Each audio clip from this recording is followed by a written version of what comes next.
Today we're going to speak about obtaining Italian citizenship. Now, as I mentioned, I think before, we obtained our citizenship before we arrived. This is what worked best for us. We felt that we were taking a gamble on coming here first, even though I knew I was eligible, and I could have done it here, but we wanted to do it the right way for us. So it took us about a year to get everything together. We hired a company for one small piece of the puzzle, because this is what it is, it's a puzzle. You have to get a list of what you need, and then you got to get the pieces of that list and get it together. So our first step was to find out where my family was actually from. This took some time for us because I didn't know exactly where my family was from. I knew they were from the South, but I had no idea what province, what city, and what village or town. The next step I took was, actually my wife did it. She went on to ellisisland.com. She typed in my last name, and we actually found my great-grandfather and my great-grandmother and the dates that they came over. We wound up paying probably around $200 or $300 just to get the birth certificates of my grandfather here in Italy. You don't really necessarily have to get the birth certificate of your grandmother, who my grandmother was from Sorrento. That information is on their birth certificate, on their marriage certificate that I obtained in New York City. So that was the first step. That was probably the biggest step aside from getting a death certificate, because you need birth, marriage, and death of your generational, ancestral, American history.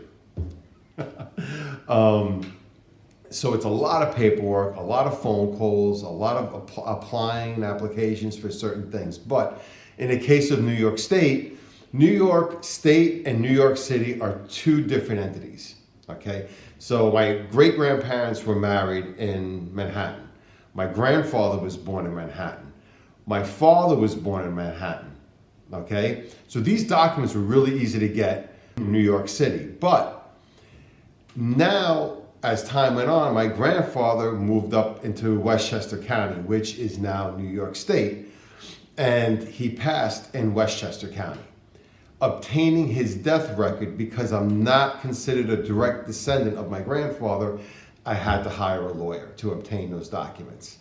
And it took about a month for me to get those. And you're sort of, you're stuck. And let me explain something to you. This is not the easiest thing to obtain. All these documents, you got to get them apostilled once you obtain, get everything together, which meant I had to go to Manhattan, show the documents. They had to be certified, and then they get apostilled. And then while you're down there, you might as well just get them translated, because they do that as well at the same office. And it's not a government office, it's a private company, and there's a bunch of them in New York City. Search them out in your own city or state. But I also did this after I made the appointment at the New York Embassy, at the Italian Embassy in New York. Because that wait was about a year, 10 months. And I was able to get all of my documents, get them translated, get them apostilled, and then have everything ready for that appointment in September of 2009, I believe it was, or 2010, 2009. So this is how I recommend that you do it. I don't recommend that you come here first unless you're married to an Italian. Whether you married a female or a male, then you're able to establish residency really simple, because you're the wife or husband of an Italian citizen. This is the same concept of my wife. My wife is in the process of getting Italian citizenship. We had to wait 5 years for her to apply, but last month I was informed by another fellow member of the Facebook group that they raised it to 10 years. And it is true, they raised it to 10 years.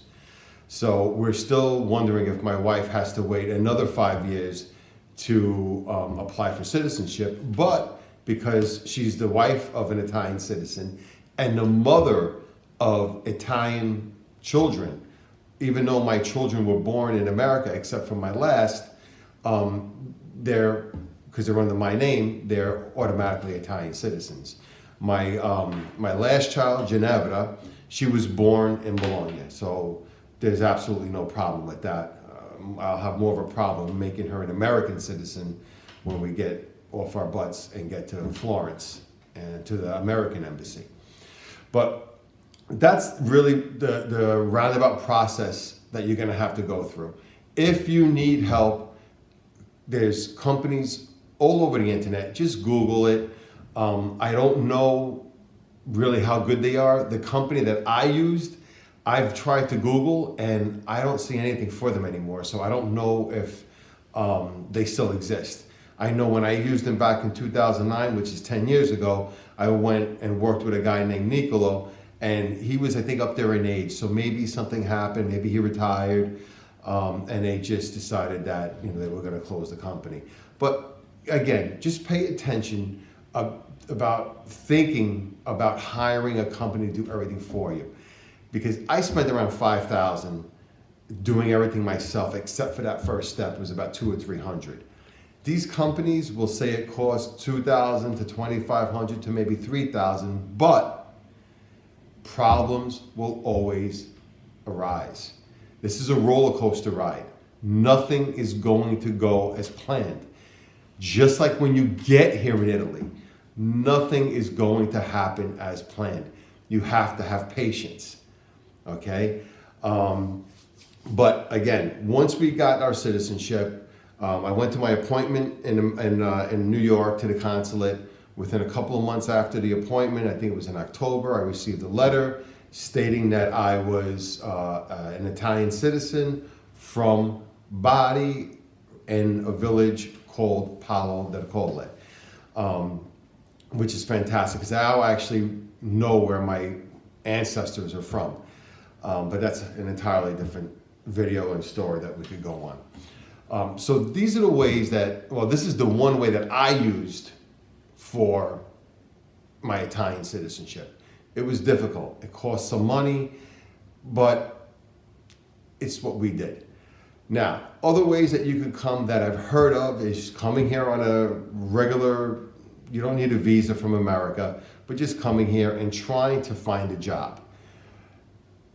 Number one, if you don't speak Italian and you don't have a wealth of experience in some type of field, not including teachers. So don't come here thinking that you're going to be able to stay and establish residency by being a teacher. There is no school out there that will give you a permanent contract. A permanent contract or a contratto indeterminato or a determinato contract is not enough to establish residency here. We'll get into the credit scores and stuff like that, which don't exist here. So there's no credit scores here to buy a house or to buy a car or get a loan from a bank. But everything is really based on what type of contract you have, or if you have a partita IVA and you run your own company, you have to show, that you're paying taxes. And that's an entire year. After 90 days, if you don't or you can't establish residency, they will come around and they will find you. I'm not sure who it is, if it's the Carabinieri or if it's the Polizia, but one of those two, they'll hunt you down at some point. I've seen it. This I've seen at a school that I worked at when I first came here. And this girl from America, it was actually embarrassing.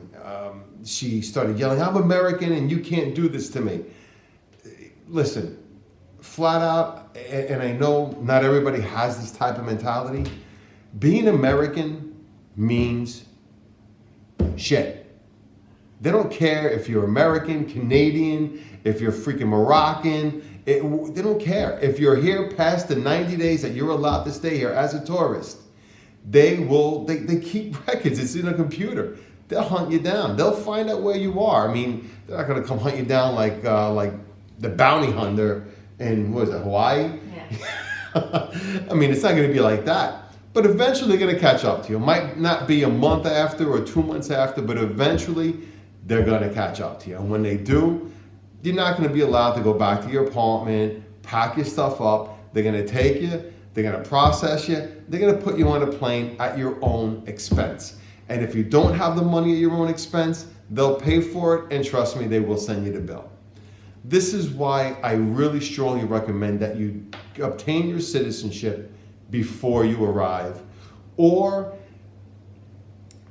there's also the work permit, okay? And this I've never seen. And I live in a medium-sized city here in Bologna, and I've never seen anybody get a work permit. Number one, it costs the agency or the company a ton of money to even apply for it.